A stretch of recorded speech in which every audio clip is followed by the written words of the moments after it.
Hello everyone, and welcome back to our channel, your go-to spot for hard-hitting political commentary and in-depth analysis of the stories shaking South Africa. If you're new here, make sure to hit that like button, subscribe, and drop your thoughts in the comments below. We want to hear from you. Today's headline is causing major waves across the political landscape. Former President Jacob Zuma has issued a scathing and uncompromising warning to his own MK party. Under no circumstances should they ever enter into a coalition with the African National Congress. That's right, Zuma, the man who once led the ANC, has now turned his back on the party he once called home, calling them out for collapsing the economy, betraying the people, and destroying the moral fabric of the nation. So what's really going on here? Is this about standing on principle, or is it a power move wrapped in populist rhetoric? Let's dive deep. Zuma's explosive statement. In a video that's gone viral across social media and political circles, Zuma pulls no punches. Speaking in ISI Zulu with the kind of fire and conviction we haven't seen in years, he declared that MK party leaders must never consider working with the ANC, not now, not ever. According to Zuma, the ANC has lost its way. He accuses the party of abandoning the core values of liberation, of being infiltrated by corrupt elites, and of failing to serve the people who put them in power. Zuma was clear: any MK party leader who even entertains the idea of coalition talks with the ANC would be acting against the will of the people, and against the very reasons the MK party was formed. "We didn't start this movement just to hand it back to those who destroyed the country," he said in the video, his voice shaking with emotion. And this isn't just talk. Sources within the MK party say Zuma's message has already sent shockwaves through its leadership, with some even reconsidering their strategies ahead of post-election negotiations. What's behind the tension? To understand the gravity of this moment, we have to take a step back. Zuma's break with the ANC didn't happen overnight.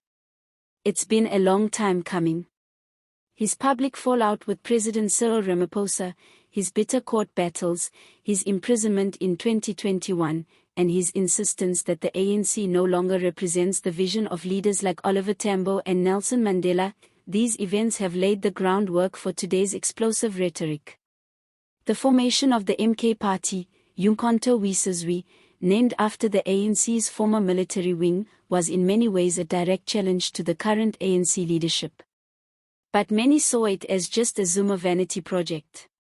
Now, after the 2024 general elections, the MK party has become a serious political player, especially in provinces like KwaZulu-Natal, where Zuma's influence remains strong. And here's the twist: as no single party seems able to secure a clear majority, coalitions are the name of the game. That's where Zuma's warning hits hardest. The MK party holds seats that could tip the balance of power, but Zuma has drawn a red line in the sand. No deals with the ANC, full stop. Principles or power? Now, let's get to the heart of the matter. Is this about principles? Or is it about power? Zuma claims it's about protecting the legacy of the liberation movement, about restoring dignity to South Africa's political system, and about rejecting the corruption and elitism that he says now defines the ANC. But critics argue that this is just Zuma trying to control the narrative, and the party, from behind the scenes. They say it's about revenge. About reclaiming political relevance. About disrupting the ANC at any cost.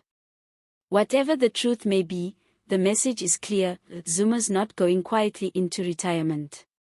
He wants to shape the next chapter of South African politics, and he's willing to go to war with his former comrades to do it. Impact on coalition talks. The 2024 general elections left South Africa with a fragmented political landscape. No outright winner. And the ANC, which has governed since 1994, finds itself for the first time in real danger of losing power. Enter the coalition era. With the DA, EFF, IFP, MK party, and others all holding enough sway to make or break a government, the stakes have never been higher. And Zuma's declaration has just made coalition talks far more complicated. Political analysts are already saying that Zuma's hardline stance could push the MK party closer to the EFF, another party critical of the ANC and its current leadership. That kind of left-wing populist alliance could dramatically shift the political balance, especially in provinces like KZN, Mpumalanga, and the Eastern Cape. But here's the thing, Zuma's influence isn't limited to speeches. His words carry weight with a significant segment of the population, especially in rural and traditional communities. That means any party looking to form a government without Zuma's blessing might face grassroots backlash. The ANC's dilemma. Let's not forget what this means for the ANC.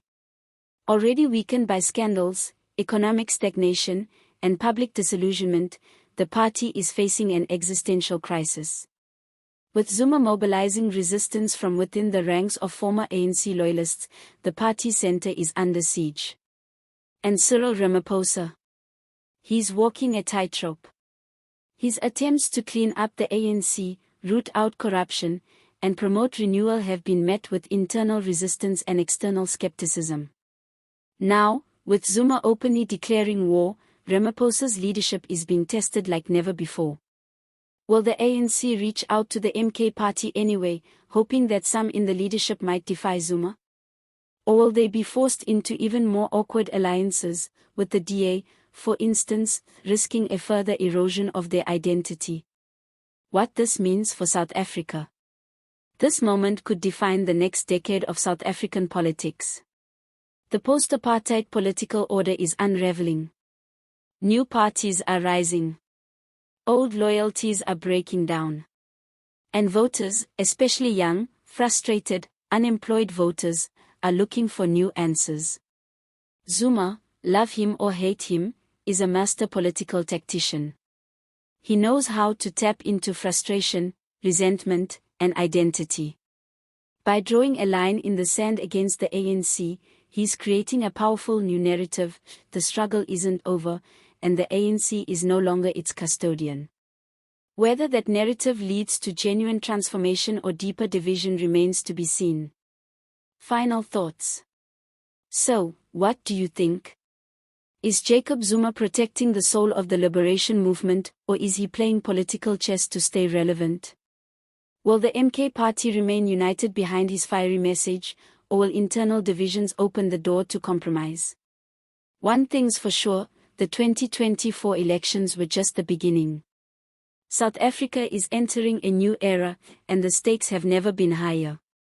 If you found this breakdown insightful, don't forget to like, comment, and subscribe for more sharp,